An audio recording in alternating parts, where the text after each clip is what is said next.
ఇప్పటికి 52 ఏళ్ళు అవుతుంది. ఎవరి జీవించే హక్కు కోసమైతే ఇంతకాలం మాట్లాడుతుందో అటువంటి సంస్థ ఇందులో చురుగ్గా సీరియస్గా పొద్దున హరగోపాల్ గారు ఆవిష్కరణప్పుడు చెప్పినట్టు సిన్సియర్గా పనిచేసిన చిత్తశుద్ధుడు పనిచేసినటువంటి 6గురిని కూడా రాజ్యం బలితీస్తుంది. మొదటి 4 ప్రభుత్వం ప్రత్యక్షంగా దాడి చేసి చంపేస్తే చివరి 2 హత్యలు పురుషోత్తం ఆజామారి మాత్రం అప్పుడు ఏర్పడినటువంటి సర్కార్ హంతకముట నయం చేతిలో వచ్చాడని చెప్పారు. అది పౌరత్వ సంఘం త్యాగపూరిత చరిత్ర. అయితే అది అప్పటి నుంచి 73 నుంచి ఇప్పటి వరకు జీవించే హక్కు కోసం అది లాకప్లో జరగని, లేదా బహిరంగంగా జరగని, దొంగల పేరుతో జరగని, రేపిస్టుల పేరుతో జరగని, ఎవరినైనా సరే మీరు కాల్చి చంపే అధికారం లేదని మాట్లాడుతుంది. ఇది మనం మామూలుగా చూసుకున్నట్టయితే సామాన్య ప్రజలందరినీ ఎట్లా చంపినా కానీ ప్రశ్నించే గొంతుకే పౌరత్వ సంఘం. అయితే ఒక రకంగా మన అందరం అనుకోవచ్చు, వ్యవస్థలన్నీ విఫలమైపోయిన తర్వాతనే ప్రజల కోసం, ప్రజల హక్కుల కోసం ఒక స్వేచ్ఛ, సమానత్వం, సౌభ్రాతృత్వం, న్యాయం ఇవన్నిటి కోసమే కొంతమంది సమాజాన్ని అర్థం చేసుకున్న వాళ్ళు, సమాజ పరిణామ క్రమంలో ప్రపంచ స్థాయి మేధావుల దృష్టితోటి వర్గ సమాజాన్ని, వర్గ దుఃఖదానం, ఈ సమాజ పరిణామ క్రమం అర్థం చేసి అందులో నుంచి పుట్టిన కొన్ని పార్టీలు లేకపోతే విప్లవకారులు విప్లవాన్ని అర్థం చేసుకున్న వాళ్ళు సమాజంలో న్యాయం జరగాలని, హక్కులు అందించాలని, శ్రమ దోపిడీ లేకుండా అందరూ సమానత్వంగా బ్రతకాలని, ఆత్మహత్య లేని సమాజం కావాలని ఇవన్నిటినీ తలంచే ఈ మనకు సాయుధ రైతాంగ పోరాటాలు వచ్చినాయి. ఆ తర్వాత జగిత్యాల, సిరిసిల్ల పోరాటాలు వచ్చినాయి. అన్ని పోరాటాలు ఒక బలమైన చైతన్యాన్ని పొద్దున సరోజిగిరి అన్నట్టు తెలంగాణ, ఆంధ్రప్రదేశ్లో ప్రజల్లో కూడా ఒక మంచి చైతన్యాన్ని కలిగించిన ఉద్యమాలు ఇక్కడ కొనసాగింది. అందులో నుంచి మనం ఇప్పటికి కూడా ఆ చైతన్యానికి వారసులుగా మనం ఇప్పుడు మన కార్యాచరణ కొనసాగిస్తున్నాం. అయితే ఏదైతే ఇప్పుడు 2024 నుంచి ఒక ఆపరేషన్ కగారు పేరుతో ఒక హత్యాకాండ కొనసాగుతుందో, ప్రభుత్వాలు దాన్ని ఎన్కౌంటర్లు లేకపోతే నేను మావోయిస్టులు నిర్మూలిస్తామని నామకరణం చేయొచ్చు, ప్రగల్భాలు పలకచ్చు, ఏమైనా పలకొచ్చు. కాక అది సరాసరిగా మనం అందరం అర్థం చేసుకుంటే ప్రభుత్వం చేస్తున్న పచ్చి నియంతృత్వ హత్యాకాండే ఆపరేషన్ కగారు. ఈ ఆపరేషన్ కగారు ఇప్పుడే స్టార్ట్ అయిందంటే ఇది అలా కాదు. ఖచ్చితంగా 1991 నుంచి స్టార్ట్ అయింది. 91లో జనజగన్ అభియాన్తో స్టార్ట్ అయింది. 2005లో సర్వజనంతో ప్రారంభమైంది. 2009కి వచ్చేసరికి ఆపరేషన్ గ్రీన్ హ్యాండ్తో స్టార్ట్ అయింది. 2017కి వచ్చేసరికి ఆపరేషన్ సమాధానం, 2022కి వచ్చేసరికి ఆపరేషన్ ప్రహారు. ఈ ప్రహార క్రమంలో అయితే ఈ సమాధానం వరకు చుట్టుముట్టి కాల్చి వేచి ఎన్కౌంటర్ ప్రకటించడానికి ఒక క్రమం జరిగితే 2022-23కి వచ్చేసరికి ప్రత్యక్షంగా సైనిక హెలికాప్టర్లు, డ్రోన్లతో బాంబు దాడులు కూడా జరిగినాయి. అది 21 ఏప్రిల్లో జరిగింది, 22 ఏప్రిల్లో జరిగింది, 23 జనవరిలో జరిగింది. అంటే మన దేశంలో, మధ్య భారతంలో ఎవరైతే ఆదివాసులు జీవిస్తున్న ప్రాంతం ఉందో ఆ ప్రాంతం మీద ప్రభుత్వమే బాంబులు వేసి ఆదివాసులు చంపాలనుకుంటున్నారు. అసలు మన దేశంలోనే అంత స్థితి ఉంటే మనలాంటి వాళ్ళు ఎక్కువగా మాట్లాడలేకపోయినాం. అక్కడ ఉన్నటువంటి సోమేశ్వరు లేదా బేలాబాట్లేనో కొంతమంది ఒక 30 మంది మేధావులు రాష్ట్రపతి కూడా ఒక ఉత్తరం ఇచ్చి ఇటువంటి దాడులను ఆపండి, ఏంది దాడులని ప్రశ్నించారు. కానీ 2023లో జరిగిన దాడి మాత్రం పొట్టం హంకి అనే ఒక ఆదివాసీ మహిళ కూడా చనిపోయింది. అప్పటి వరకు చనిపోలేదు. కానీ మేము 2023లో నిజ నిర్ధారణ కూడా చేశాం. ఎట్లా గ్రామాల మీద పడి హెలికాప్టర్లో గన్నులు పెట్టుకొని విచక్షణ రహితంగా కాల్పులు జరిగితే పిల్లల్ని తీసుకొని పిల్లను పొలంలో పనిచేస్తున్న పెద్దమ్మే ఆ పాపను ఎక్కడ దాదాపు చెట్టు త్వరలు పెట్టి తను పొలంలో దాక్కుంది. ఒక అమ్మాయి అయితే ఆ దగ్గరే పక్కన చెరువు ఉంటే చెరువులో గురిగిపోయింది, తల అట్లా పెట్టేసింది. అటువంటి స్థితిలో అంటే ఒక రకంగా ఆపరేషన్ ప్రహార్ పేరుతోటి ఆదివాసులు వేటాడపడ్డారు. వేటాడబడుతున్నారంటే ఇది ఇప్పుడు ఆపరేషన్ ప్రహారతో జరగలేదు. సాల్వాజుడు కాలం నుంచి వేటాడబడుతున్నాయి వాడు. సాల్వాజుడు కాలంలో హిమాంశు కుమార్ అనే గాంధేయవాది అక్కడ జరుగుతున్న సంఘటనల మీద అత్యాచారాల మీద ఒక 1000 కేసులు నమోదు చేస్తే 519 కేసులు మాత్రమే సుప్రీంకోర్టులోకి రాకొచ్చినాయి. అవి విచారణకు వచ్చే క్రమంలోనే నువ్వు ఇట్లా కేసులు విచారించడం అనేది మావోయిస్టులకు మద్దతు ఇచ్చినట్టుగా ఉంటుంది కాబట్టి ఈ కేసులు విచారించము. అంతేకాకుండా ఈ కేసులు ఎవరైతే తీసుకొచ్చిండ్రో అతనికి 5 లక్షల నష్టపరిహారం కూడా ప్రకటించింది. ఆ స్థితి కొనసాగుతూ 2024 వచ్చేసరికి ఆపరేషన్ కాగారు రూపం తీసుకుంది. ఆపరేషన్ కాగారు రూపాన్ని మనం ఇప్పుడు చూసినట్టయితే సుమారు 22 నెలల కాలం 80 ఎన్కౌంటర్లు 700 మంది హత్య. అందులో ఆదివాసులు కనీసం సగం వరకు ఉంటారు. ఆ గ్రామంలో ఉద్యమకారులున్నా లేకపోతే చంపాలని టార్గెట్ ఫిక్స్ అయినా కానీ తునికాకు సేకరణకు అడవిలోకి వచ్చినా సరే ఆదివాసులను చుట్టుముట్టి చంపేయడం, అవసరమైతే డ్రెస్సులు తొడగడం, అది ఒక ఎన్కౌంటర్ హత్యాకాండలా కొనసాగుతుంది. ముఖ్యంగా ఈ ఆపరేషన్ కాగారు పేరుతో మావోయిస్టు ఉద్యమాన్ని నిర్మూలించాలి, లేకపోతే అసలు అక్కడ ఎటువంటి ఉద్యమాలు ఉండొద్దని చెప్పి తుదముట్టిస్తామని పదే ప్రకటిస్తున్నారు. మనం అందరం మాట్లాడాల్సింది ఏంటంటే, మనం రాజ్యాంగం ప్రకారం ప్రజాస్వామ్యం ప్రకారం నడుచుకున్నట్టయితే రాజ్యాంగం మోడీ శాఖని ఏ ప్రభుత్వాలకైనా సరే అధికారం ఏమిచ్చిందంటే నువ్వు నేరం చేసిన నీ రాజ్యాంగపరంగా శిక్షించాలి, న్యాయ వ్యవస్థ ప్రకారం శిక్షించాలి, కానీ హత్య చేస్తాను నిర్మూలిస్తాను అనే ఒక అటువంటి రాజ్యాంగ ఉల్లంఘన భాష మాట్లాడద్దని మనం పదే చెప్తుంది. కానీ ప్రతి పెద్ద ఎన్కౌంటర్ జరిగినప్పుడల్లా మోడీ షాలు పదే ప్రకటిస్తూనే ఉన్నారు.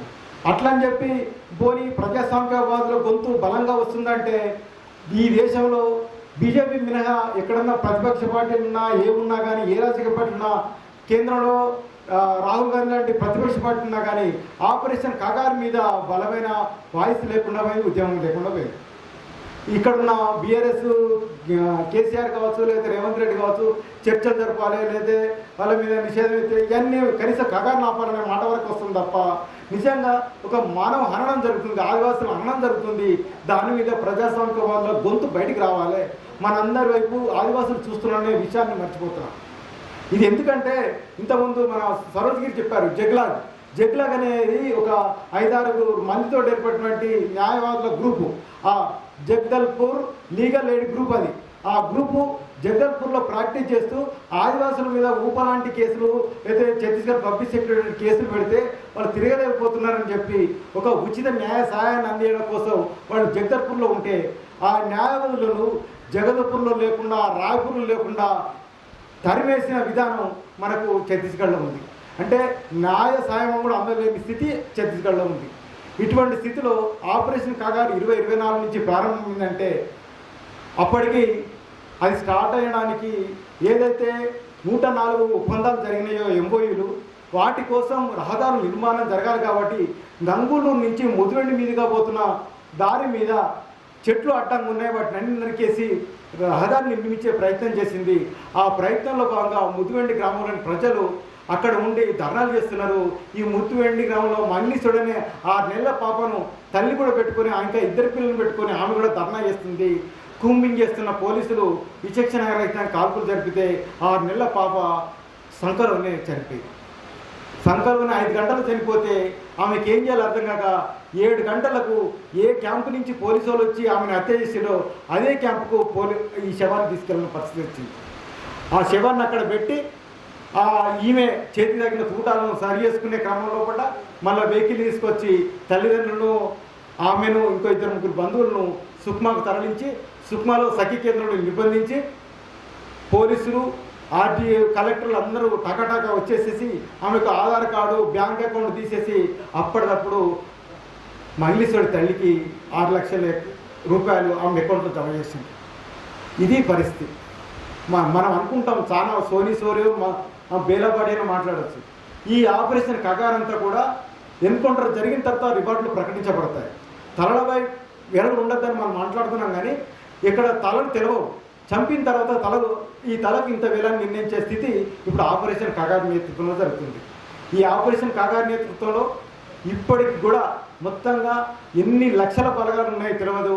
మొత్తంగా ఉత్తర పక్షరు, దక్షిణ పక్షరు, మాడు కావచ్చు, నారాయణపూర్ కావచ్చు, బల్కని ఇవన్నీ కూడా ప్రతి ఒక్క ఎన్కౌంటరు దగ్గర కూడా ఇప్పుడు ఏర్పడేటువంటి 300 నుంచి 400 క్యాంపులు ఒక్కసారిగా బలగాలు బయటకు వస్తే 20 నుంచి 30 వేలు అవుతాయి. ఒక గ్రామాన్నో ఒక ఏరియానో సుమారు 20 నుంచి 25 కిలోమీటర్ల ఏరియాలో వలయాలు ఏర్పడి ఎవ్వరు కూడా ఎటు తప్పించుకోవద్దని చెప్పి 72 గంటల పాటు కాల్పులు జరిపిన ఘటనలు మనం గుండెకోటలో చూడొచ్చు. ఆ విధంగా చుట్టుముట్టి కాల్చివేతనే ఆపరేషన్ కాకారుగా కొనసాగుతుంది. ఈ చుట్టుముట్టి కాల్చివేత కాకుండా నువ్వు చుట్టుముట్టి వాళ్ళని బందీలుగా పట్టుకొని న్యాయస్థానాలు తీసుకొచ్చి శిక్షించాల్సిన బాధ్యత రాజ్యాంగం మీద ఉంది, పాలకుల మీద ఉంది. పాలకులు చంపేస్తానంటే మనందరూ నక్సలైట్లుగా చంపుతానో మనం అది ఒప్పుకోవడం కూడా సరికాదు. ఎందుకంటే నక్సలైట్లుగా మారడానికి, సాయుధపూర్ణం జరగడానికి చాలా ముందు పోరాటాలు చేస్తారు, వినత పత్రాలు ఇస్తారు, ధర్నాలు చేస్తారు, ఊరేగింపులు చేస్తారు, అన్నీ చేస్తారు. కానీ ఇప్పుడు మనం బయట ఉన్న మధ్య భారతం, ఛత్తీస్గఢ్ చూపెట్టండి, మన దేశంలో కూడా ఊరేగింపు తీయాలన్నా, ధర్నాలు చేయాలన్నా పోలీసు అవకాశం ఉంటేనే, అనుకూలత ఉంటేనే అది అనుమతిస్తారు. లేకపోతే మనకు అనుమతి లేదని చెప్పి మనం ఇంట్లో కూర్చోవలసిందే. ఎందుకు? ఇదే కగారు నేపథ్యంలో మన తెలంగాణ వాడలో 3 ఎన్కౌంటర్లు జరిగింది. ఒకటి దామెరతోపులో అశోక్ అనే అతన్ని ఎన్కౌంటర్ చేసిండ్రు. అది మనం వెళ్ళలేకపోయినాం. విషయం తెలిసింది ఏంటంటే అందరూ కూడా అనారోగ్యంతో ఉంటే మిగతా వాళ్ళందరూ వీళ్ళు వచ్చినప్పుడు పారిపోగలిగింది. కానీ అశోక్ మాత్రం విజయేందర్ పారిపోలేక కనీస కదలేని స్థితిలో దొరికితే అతని చిత్రహింసలు పెట్టి కాల్ చంపారు. ఇది మొట్టమొదటి ఎన్కౌంటర్. తర్వాత జరిగిన ఖరగ్పూర్ ఎన్కౌంటర్లో 7గురిని చంపేసిండ్రు. వాళ్ళని కూడా అదే పరిస్థితి, అనారోగ్యంతో ఉంటే వాళ్ళు మందుల కోసం ఒకతను సివిల్ అయిపోతే అతన్ని ఫాలో అయ్యి వాళ్ళని చుట్టుముట్టి చంపేసి ఎన్కౌంటర్గా ప్రకటించింది. ఇక చెల్పాకైతే మనందరికీ తెలుసు, ఇక్కడ కూడా మీరా ఉంది, ఎగోల మల్లయ్య సహచరి. అసలు ఎట్లా ఉందంటే వాళ్లకు అప్పుడు వాళ్ళు తిరిగి వచ్చి ఆ గ్రామానికి వచ్చి ఆహారం కోసం ప్రయత్నం చేస్తే ఆహారంలో విషం కలిపి వచ్చేసి అందరూ కూడా విషారాన్ని పడిపోతే మొత్తంగా వాళ్ళని బంధించి ముఖాలు కూడా కనబడకుండా మొత్తం బొక్కలు, ముఖం మీద బొక్కలు కూడా చిట్లు పెట్టేట్టు బట్టలతో కొట్టేస్తే ఆ శవాలు అవి చూసిన వాళ్ళు కూడా మనకు చెప్తున్నారు. అట్లా మన దాడల్లో 3 ఎన్కౌంటర్లు జరిగినాయి. అయితే ఒక్క ఖరగ్పూర్ ఎన్కౌంటర్ మాత్రమే మనం నిజ నిర్ధారణకు వెళ్ళగలిగాం. వెళ్ళలేకపోయినాం. 16 మందిని ఇక్కడున్న రవితో సహా అందరం కూడా అశ్వాపురం పోలీస్ స్టేషన్లో బంధించబడ్డాం. తర్వాత చెల్పాక ఎన్కౌంటర్ మీద మాత్రం మేము నిజ నిర్ధారణ వెళ్ళగలిగినాం. అది కూడా పోలీసులు ముందే మా కన్ను ముందు ప్రవేశించి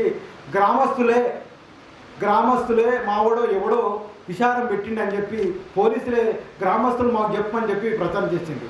ఫస్ట్ ఈ ఎన్కౌంటర్ మీదనే ములుగు ఎస్పీ కూడా, శబరీష్ కూడా స్పందించి ఇది మేమేం చేయలేదు, మా ప్రమేయం లేదు మాట్లాడింది. ఇది స్థితి కొనసాగింది. అంటే అప్పటి నుంచి ఇప్పటి వరకు సంస్థ ఏర్పడినప్పటి నుంచి ఇప్పటి వరకు జీవించే హక్కు పూర్తిగా ప్రమాదంలో పడింది.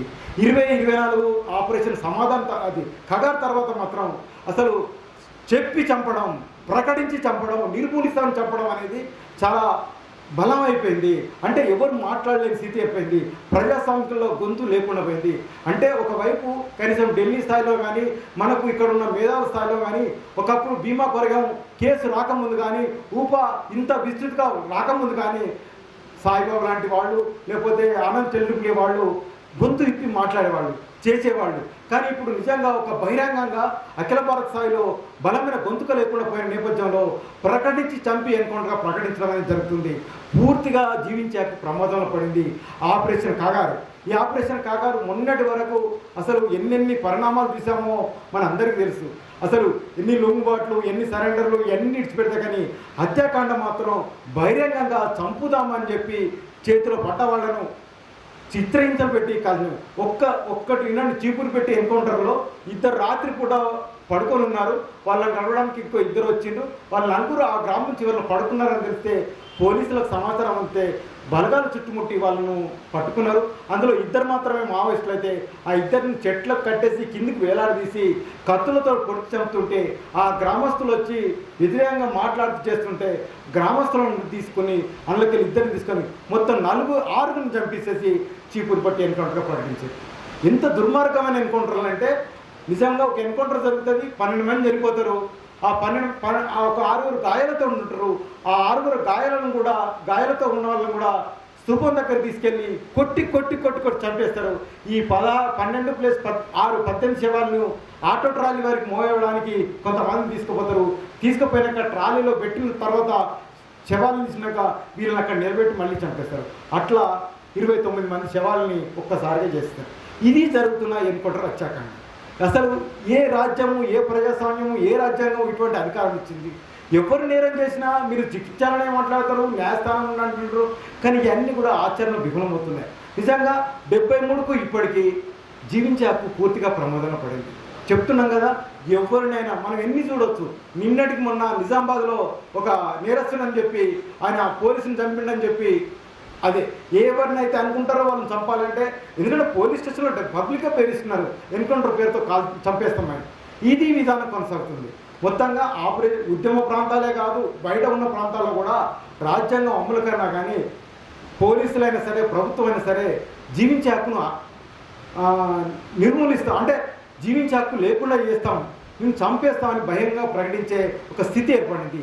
ఈ స్థితిలో నిజంగా పౌరకుల సంఘం ఈ 3వ తెలంగాణ రాష్ట్ర మహోత్సవంలో పిలిపిస్తున్నది ఏంటంటే, మనందరం మాట్లాడాలి, మనందరి దగ్గర గొంతుకుంది.